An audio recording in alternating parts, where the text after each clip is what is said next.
Dans les rues de Londres, où le soleil se couchait derrière les toits de briques rouges, les notes d'une mélodie entraînante s'élevaient comme un appel au hasard. Les passants s'arrêtaient un instant, les yeux levés vers le ciel, avant de reprendre leur route, mais la mélodie restait dans leur tête, une douce mélodie anglaise qui les transportait dans un monde de joie et de liberté. C'était l'ère de la Renaissance, et la musique était partout présente, un élément essentiel de la vie des Londoniens.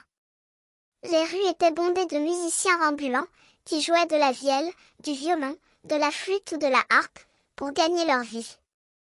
Parmi eux, un jeune musicien, nommé Thomas, se distinguait par sa virtuosité au violon. Il avait appris à jouer de cette manière ancienne, transmise de génération en génération, et il en faisait une partie intégrante de sa personne. Un soir, alors qu'il jouait dans une rue étroite, il aperçut une jeune femme, avec des cheveux blancs et des yeux verts, qui l'écoutait avec attention.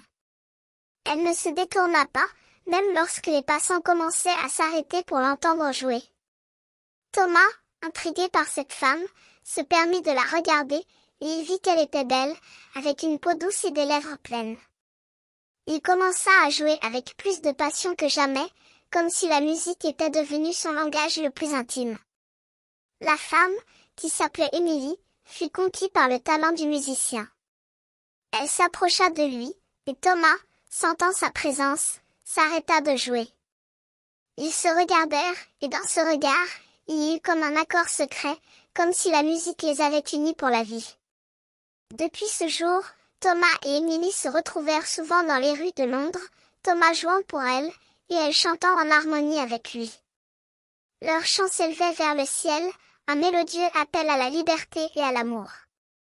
Et les Londoniens, qui les écoutaient, sentaient leur cœur s'alléger, comme si la musique leur avait apporté un peu de lumière dans leur vie.